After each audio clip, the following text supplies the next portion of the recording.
ગીર ગઢડા તાલુકાને અડીને આવેલા રબારિકા ગામે શિકારની શોધમાં એક સાથે 4 સિંહ આવી ચડ્યા।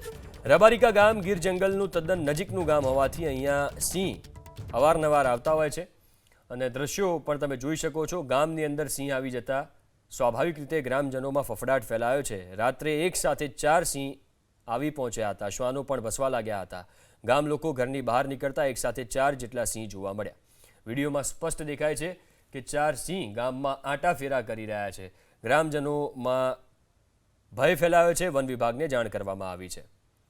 વધુ વિગતો સાથે અર્જુન વાળા ફોન લાઈન ઉપર જોડાયા છે સંવાદદાતા। અર્જુન, અવારનવાર આવી ઘટનાઓ શું અહીંયા બનતી જ હોય છે અને અત્યારે વન વિભાગને જાણ કરવામાં આવી કે નહીં, શું વિગતો છે?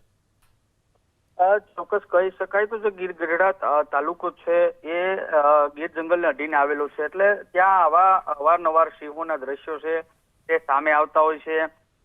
જે રબારિકા ગામના જે દ્રશ્યો સામે આવ્યા છે તેમાં એક સાથે 4 સિંહો છે તે ગામની અંદર ઘૂસ્યા હતા અને ગામની અંદર પ્રવેશ કરતા કૂતરાઓ ભસવા લાગ્યા હતા, જેના કારણે ગામ લોકો પણ ત્યાં એકઠા થયા હતા અને ગામ લોકોએ પણ વન વિભાગને જાણ કરી હતી। કારણ કે આ ગીર જંગલને તદ્દન નજીક આવેલો વિસ્તાર છે અને અહીં વારંવાર સિંહોના આંટાફેરા છે તે હવે દિવસે ને દિવસે વધી રહ્યા છે, જેના કારણે સ્થાનિક લોકોમાં પણ ક્યાંક ને ક્યાંક ભયનો માહોલ છે તે જોવા મળ્યો છે। જી।